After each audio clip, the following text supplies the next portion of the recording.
예수께서 제자들과 함께 바다로 물러가시니 갈릴리에서 큰 무리가 따르며 유대와 예루살렘과 이두메와 요단강 건너편과 또 두로와 시돈 근처에서 많은 무리가 그가 하신 큰 일을 듣고 나아오는지라. 예수께서 무리가 애워싸 미는 것을 피하기 위하여 작은 배를 대기하도록 제자들에게 명하셨으니 이는 많은 사람을 고치셨으므로 병으로 고생하는 자들이 예수를 만지고자 하여 몰려왔음이더라. 더러운 귀신들도 어느 때든지 예수를 보면 그 앞에 엎드려 부르짖어 이르되 당신은 하나님의 아들이니이다 하니 예수께서 자기를 나타내지 말라고 많이 경고하시니라. 또 산에 오르사 자기가 원하는 자들을 부르시니 나아온지라. 이에 12를 세우셨으니 이는 자기와 함께 있게 하시고 또 보내사 전도도 하며 귀신을 내쫓는 권능도 가지게 하려 하심이러라. 이 12를 세우셨으니 시몬에게는 베드로란 이름을 더하셨고 또 세베대의 아들 야고보와 야고보의 형제 요한이니 이 둘에게는 보아너게 곧 우레의 아들이란 이름을 더하셨으며 또 안드레와 빌립과 바돌로메와 마테와 도마와 알페오의 아들 야고보와 및 다데오와 가나나인 시몬이며 또 가룟 유다니 이는 예수를 판 자더라. 아멘. 정말 많은 사람들이 예수님께로 모여들었습니다. 예수님께서 하나님 나라가 가까이 왔음을 선포하시면서 보여주신 많은 놀라운 사건들 때문이었을 것입니다. 무엇보다도 사람들은 지금까지 보아왔던 유대 종교 지도자들과는 비교도 할 수 없는 영적 권위를 지닌 예수님의 말씀을 들었습니다. 그리고 더러운 귀신을 쫓아내고 많은 병자들을 고치시는 이적을 눈앞에서 목도했습니다.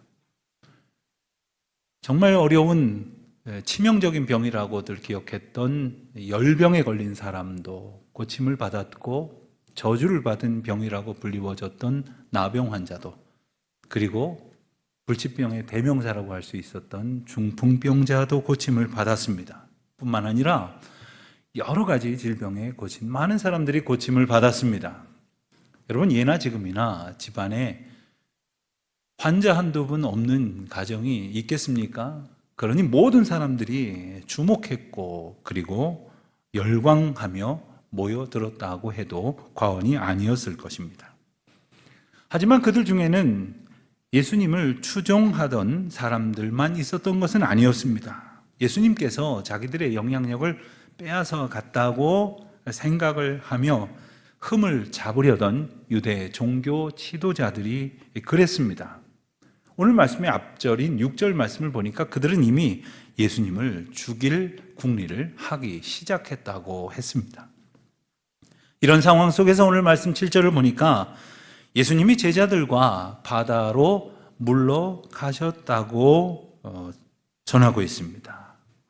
어떤 사람들은 예수님을 죽이려는 음모가 시작되니 예수님이 그들이 두려워서 피하신 것이 아니냐 이렇게 말하기도 합니다마는 예수님이 어디 그러실 분입니까? 그런 이유가 아닐 거라는 것은 아마 유치부 어린 아이들도 대답할 수 있을 것입니다. 그러면 왜 예수님께서는 물러가셨을까? 우리가 복음서를 통해서 예수님의 사역을 보면서 거기에는 두 가지 중요한 의미가 있다는 것을 우리가 기억해야 합니다. 한 가지는 세상에 오신 하나님을 나타내시는 것입니다. 기적을 보여주시고 권위 있는 말씀을 선포하시며 죄를 사하시고 구원을 확증하시는 하나님께서 이 땅을 향하여 원하셨던 그 사역을 예수님께서 친히 보여주셨습니다. 또 한 가지는 바로 이것입니다. 하나님의 백성이라면 어떻게 살아가야 할 것인가? 예수님께서 모범을 보여주신 것입니다. 하나님의 백성들, 그들이 걸어가야 할 길을 예수님께서 앞서 걸어가셨고 우리로 하여금 그 뒤를 따르게 하셨습니다. 그런 의미에서 볼 때 오늘 본문에서 바다로 물러가신 예수님의 모습은 대단히 중요한 의미를 우리에게 전하고 있습니다. 여러분, 우리 모두는 원하든 원하지 않든 많은 사람들 틈에서 살아가고 있습니다. 때로 그들을 통해서 힘도 얻고 위로도 얻고 행복을 느끼기도 합니다마는 동시에 우리가 삶에 여러 가지 스트레스를 받고 그리고 마음고생을 하는 가장 큰 원인도 역시 사람들입니다.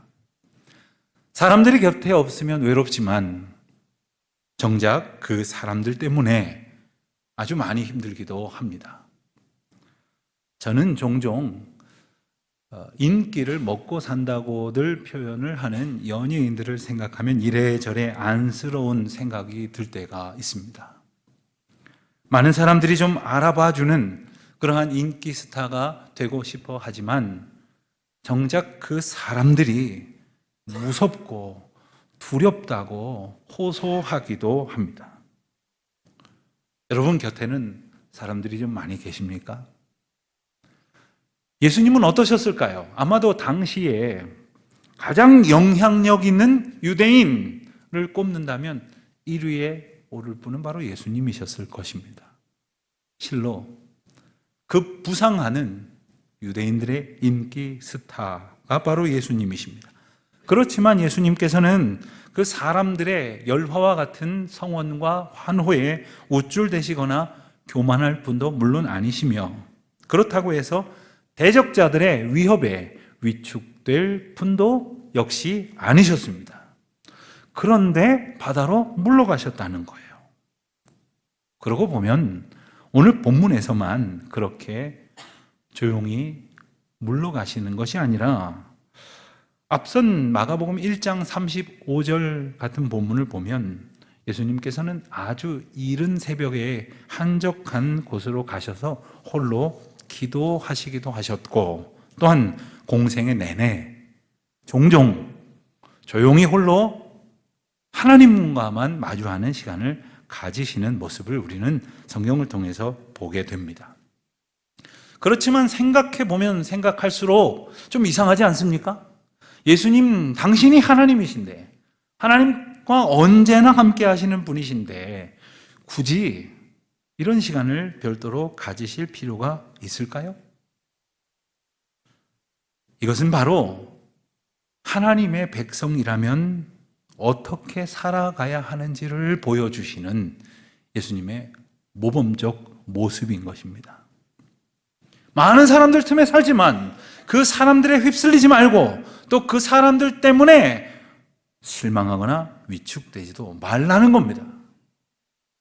우리는 어떤 사람 때문에 아주 행복해했다가 또 크게 실망하기도 하지만 정작 우리의 삶은 달라지는 것이 없습니다.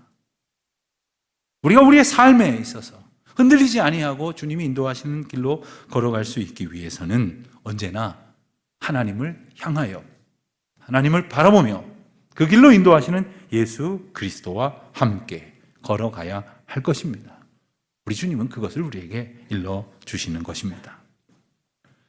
예수님께서는 때때로 그렇게 홀로 고독하게 오늘처럼 바닷가에서 혹은 광야에서 혹은 겟세마네 동산과 같은 조용한 곳에서 하나님과 마주하며 기도하는 가운데 자신의 삶을 오직 하나님 앞에서 점검하셨습니다. 올 한 해를 시작하면서 우리도 하나님 앞에 그런 점검의 시간, 하나님 앞에 조용히 나의 삶을 내어드리고 주님의 말씀과 주님의 인도하시는 뜻으로만 오롯이 채우는 그런 진정한 충만을 경험하시기를 주님의 이름으로 축원드립니다. 사람들 때문에 지칠 때라도 온갖 세상의 풍조로 인해서 정신을 차릴 수 없을 때라도 오직 우리를 평강 가운데로 인도하시는 성령의 도우시는 그러한 은혜의 시간 가운데 사시기를 주님의 이름으로 축원드립니다. 그런데 오늘 본문을 보면 예수님은 조금 물러가셨지만 사람들은 더욱 더 많이 몰려들었습니다. 7절과 8절 말씀을 보니까 그 사람들은 예수님이 사역하시는 그 갈릴리 주변뿐만 아니라 유대와 예루살렘, 심지어 이두메와 요단강 건너편 그리고 두로와 시돈 근처에서부터 많은 무리가 찾아왔다고 했습니다. 여기에 언급된 지명들, 특별히 요단강 건너편, 그리고 요단강 건너편에서도 남쪽으로 한참 떨어진 이두메, 즉 에돔 지역에 사는 사람들이나 혹은 반대로 이스라엘 백성들이 사는 곳에서 서쪽으로, 그러니까 지중해 연안 쪽에 한참 위쪽에 있었던 두로나 한참 아래쪽에 있었던 시돈 사람들은 그동안 하나님하고는 아무 상관없이 살던 이방인들이 거하던 지역이었습니다.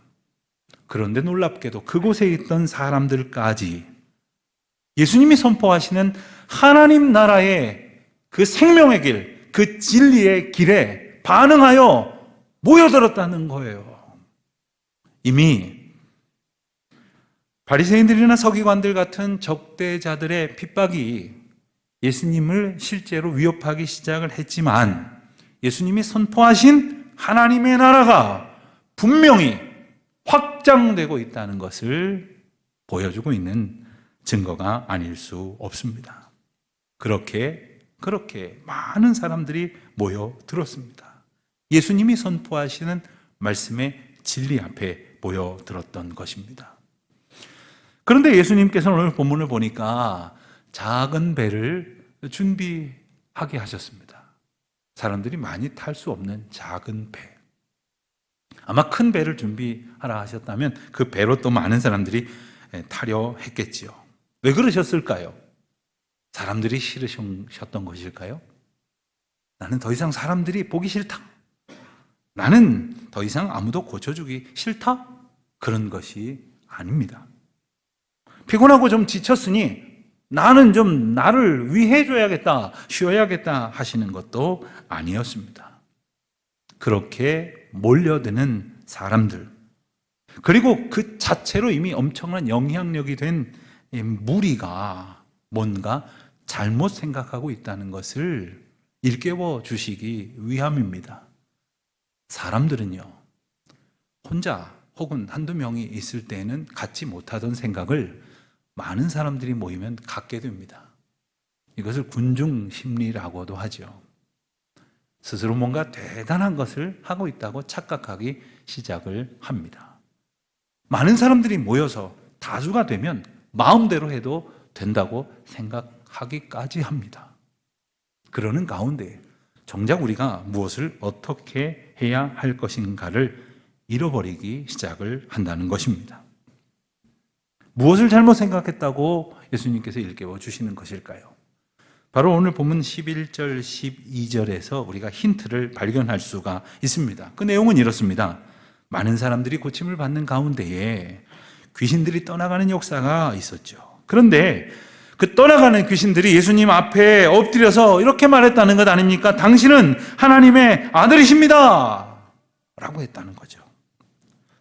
여기에 대해서 예수님께서는 자기를 나타내지 말라고 많이 경고하셨다고 했습니다.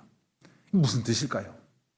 여러분, 많은 사람들이 예수님께 고침을 받고 그 가운데 귀신을 들렸던 사람들이 귀신이 떠나감으로써 영적 자유를 얻게 되었는데 그 귀신들이 예수님더러 하나님의 아들이십니다 라고 고백을 했다고 하니 거기에 있던 사람들이 얼마나 놀랬겠습니까?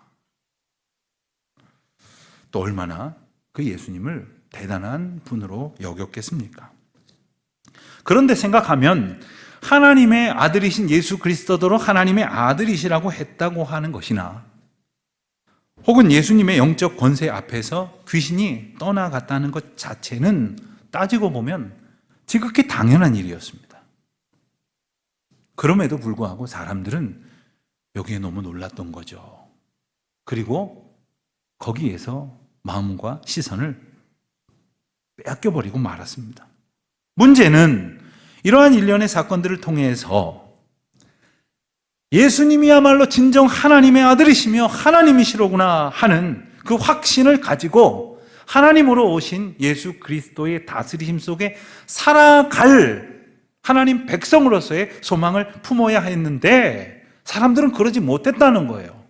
그 대신 귀신도 떠나가고 그 귀신도 하나님의 아들이시라고 고백하는 그 대단한 능력, 모든 병을 고치는 그 엄청난 치유의 능력을 집착하기 시작을 했다는 것입니다.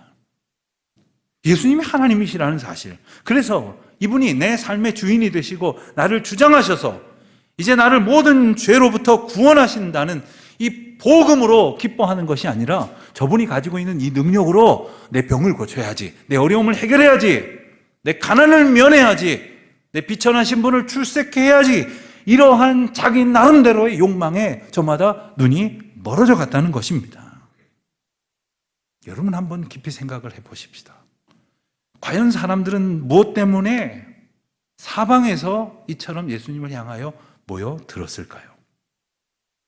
지금까지 그 하나님에 대해서 아무 관심도 없었고, 그리고 여전히 유대인들이 이방인들을 무시한 것처럼 이방인들도 유대인들을 무시하며 살아왔던 이들인데 왜 갑자기 이렇게 모여들게 된 겁니까? 자, 질문을 바꾸어서 우리 자신을 통해서 한번 해볼까요? 오늘 이 시간 우리가 예수 그리스도의 이름으로 모여 예배를 드리는데 우리는 과연 무엇 때문에 이 자리에 모여 있는 것입니까? 예수님 앞에 모여든 많은 사람들은 실제로 고침을 받았습니다. 더러운 귀신 들린 자들에게서 귀신이 떠나가기도 했고, 온갖 불치병, 난치병에 걸린 자들이 모두 한 사람도 예외 없이 고침을 받았습니다. 엄청난 일 아닙니까? 그러나 거기에서 그친다면, 그것이 아무리 놀라운 기적이라고 해도 그 이상의 의미는 없는 겁니다. 우리 중에도 마찬가지입니다. 우리가 서로 몰라서 그렇지 우리 가운데 어떤 분은 정말 죽을 병에서 간절히 기도하는 가운데에 병 낫는 그런 엄청난 체험을 하신 분도 계십니다. 하나님 붙들고 의지하는 가운데 큰 어려움이 해결되고 자녀들의 문제, 사업의 문제, 이를 비롯해서 온갖 문제들이 예수 그리스도의 이름을 의지하여 기도하면서 해결받은 그러한 분들이 우리 가운데도 많이 계십니다. 그런데 그러한 엄청난 기적을 통해서 하나님의 능력을 경험했지만 그것을 경험하는 것으로 끝난다면 아무 의미가 없다는 거예요. 그 이상의 아무런 소용이 없다는 것입니다. 주님은 그렇게 하셔서 우리로 하여금 예수님이 하나님이시라는 사실을 확실히 알게 해 주십니다. 그리고 확실히 알게 되었다면 이제 우리는 그 예수님을 의지하고 그리고 따름으로 그와 동행하여 온전히 배워가기 위하여 살아가는 것, 그것이 바로 하나님의 백성으로 사는 것이고 그것이 바로 복음을 들은 자가 복음으로 사는 것입니다. 주님께서는 오늘 이 사건을 통해서 이곳에 있는 모든 사람들이 그리고 여기에 모인 주의 자녀들이 그와 같은 은총을 얻기를 원하셨던 것이지요. 그런데 이어지는 13절 말씀을 보니까 이번에는 예수님께서 돌연 산으로 향하셨습니다. 바다로 가셨다가 또 갑자기 산으로 가셨어요. 그런데 여기에 설명이 붙습니다. 자기가 원하는 자들을 부르셨다. 여러분, 이 말씀은 오늘 이 자리에 모인 우리 모두가 어떻게 주님을 믿게 되었는지, 어떻게 예수 그리스도를 구주로 모시고 사는 백성이 되었는지를 일러주시는 대단히 중요한 구절입니다. 목회를 하다 보면 성도님들에게서 그동안 어떻게 살아오셨는지, 또 어떻게 신앙을 갖게 되셨고, 그리고 하나님의 특별한 은혜 가운데 살게 되셨는지를 듣는 기회들이 덜어 있습니다. 어떤 분들은 모태신앙으로 신앙생활을 하기 시작하신 분도 계시지만 어떤 분들은 학창시절에 친구나 선생님을 통해서, 또 어떤 분들은 직장생활을 하는 중에, 또 어떤 분들은 군대에 갔다가 초코파이를 준다고 해가지고 교회를 나가기 시작해서 오늘에 이르렀다고 그렇게 말씀하시는 분들도 있습니다. 어떤 분들은 결혼하면서 예수님을 만나게 되신 분도 있고, 또 어떤 분들은 지극한 어려움 가운데에서 주님을 만난 분도 있어요. 어떤 분들은 병상에서 만나기도 하듯이 말입니다. 같은 사연이 아무도 없습니다. 그렇지만 모든 분들에게서 발견할 수 있는 중요한 사실은 하나님께서 저와 여러분, 우리 모두의 삶을 전적으로 주장해 오셨다는 사실이에요. 하나님이 온전히 붙들어 선택하심으로 우리가 주님을 선택한 것이 아니라 주님이 우리를 선택하셔서 주님의 백성이 되게 하셨다는 것입니다. 아멘입니까? 그런데 우리는 이 사실을 잘 알면서도 때때로 신앙생활하는 것이 참 힘겨울 때가 있습니다. 그 이유 중에 하나는 남들 보기에 부끄러운 자기 자신의 모습을 보게 되기 때문이기도 하고, 혹은 다른 사람들 때문에 실망하기도 하기 때문이기도 합니다. 더러는 사람들 사이에서 시간이 한참 지나고 보면 아무 일도 아닌 것 가지고 겪은 갈등 때문에, 혹은 그로 인해서 빚게 된 자존심이나 체면의 문제 때문에 참 형편없이 작은 일임에도 불구하고 우리의 신앙이 송두리째 흔들릴 때가 있습니다. 그러다 보면 더러는 교회 나가는 것 자체가 참 괴롭고 힘들 때가 있습니다. 고민하게 됩니다. 하지만 오늘 본문 말씀을 통해서 우리가 깨달았던 것처럼 예수님이 어떻게 우리를 만나주셨고, 예수님이 어떻게 우리를 붙들어 주셨고, 예수님이 어떻게 우리를 택하셨고 주장하셨고 인도하셨는지를 우리가 안다면 이것은 우리 마음대로 결정할 수 있는 문제가 아니라는 것 또한 알게 되는 것입니다.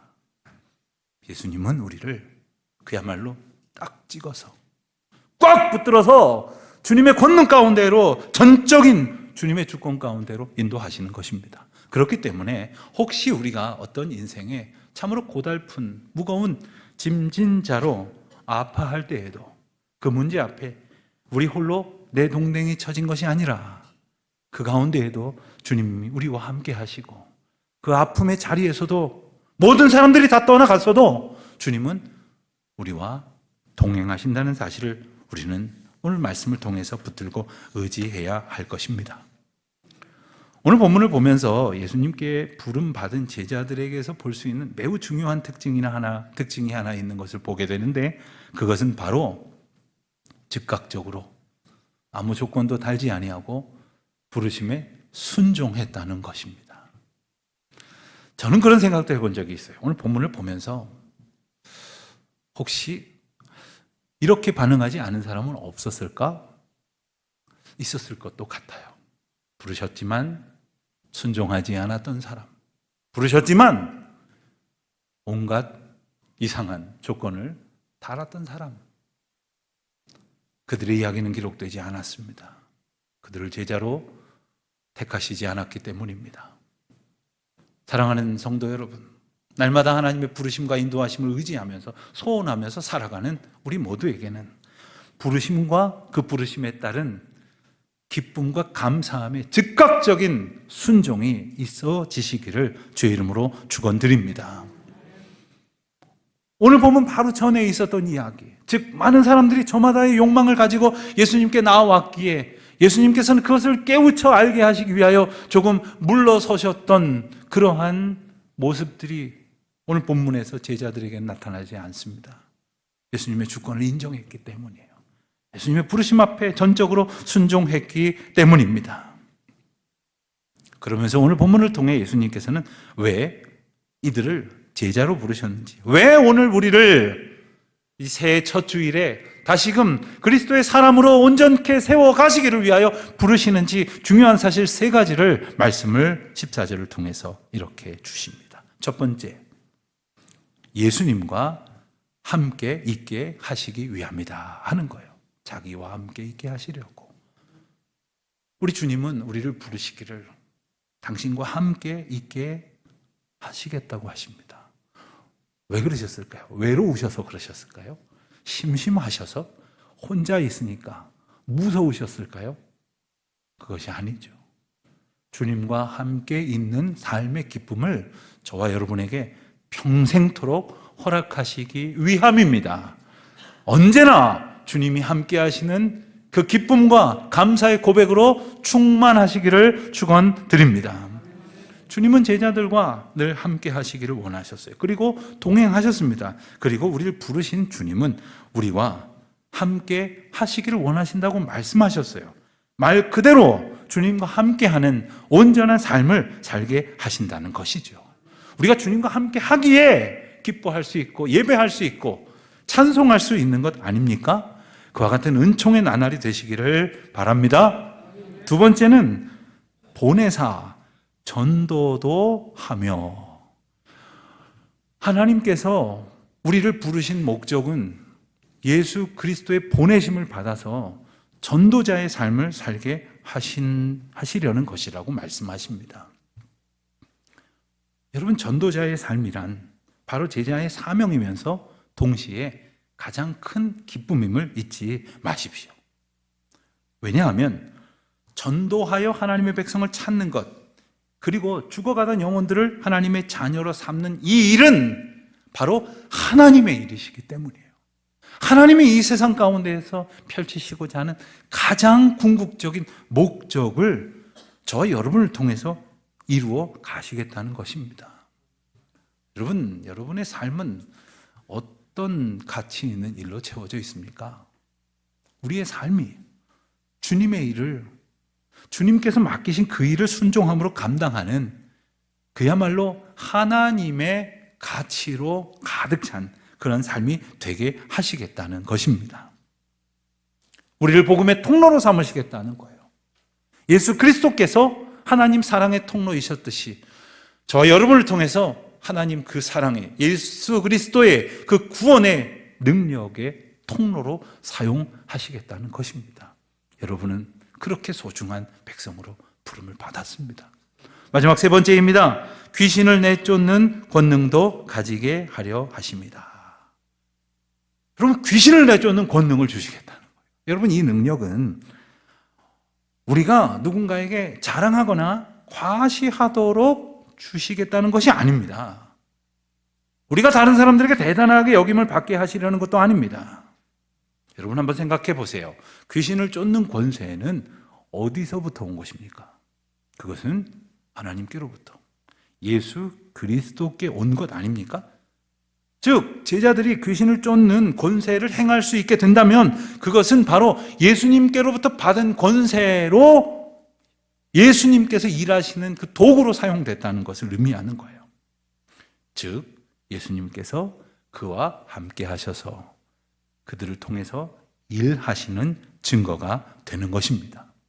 그런데 이 말씀 가운데 사용된 권능이라고 하는 단어는 예수님의 권세, 예수님의 권능, 예수님의 권위, 이러한 표현이 사용됐을 때에 등장한 단어와 같은 단어예요. 우리에게 예수님의 권능을 주신다는 것은 바로 예수님이 우리와 함께 하시고 우리 안에 예수님이 거하신다는 것입니다. 사람들은 예수님은 안 오셔도 되니까 그 권능만 주세요, 그 능력만 있으면 좋겠습니다 할지 모르지만 예수님이 없이 어떠한 능력도 없습니다. 예수님이 계시기에 우리는 권세 있고 능력 있는 삶을 살 수 있습니다. 사랑하는 성도 여러분, 주님이 우리를 부르신 것은 그 예수님의 권능으로 세상을 이기게 하시기 위함이에요. 말할 수 없는 아픔과 슬픔과 고통 가운데에서 지난밤도 상심 가운데에서 괴로워하신 분이 혹시 있습니까? 세상을 이길 힘을 구하면서도 정작 예수님을 구하지 못하고 있는, 뭔가 잘못된 어긋난 그러한 소원을 가지고 오늘도 이 세상의 휩쓸림에 그저 끌려가고 있는 인생들이 있습니까? 주님이 부르심을 의지하십시오. 그 부르심을 기뻐하십시오. 그 부르심이 오늘 우리 가운데에 여전히 주어지고 있다는 사실을 즐거워하십시오. 주님께서 그렇게 우리를 부르시고 우리 교회를 부르시고 성도들을 부르시고 그들을 통하여 하나님의 거룩한 역사를 이루실 것입니다. 바로 여러분을 통해서, 바로 저와 여러분을 통해서 하나님은 그 크신 일을 행하실 것이니 올 한 해 그 부르심에 응답하여 그 부르심에 순종하여 주의 일을 목도하고 그 주의 일을 인하여 쓰임받는 기쁨으로 살아가는 저와 여러분 되시기를 주님의 이름으로 축원드립니다.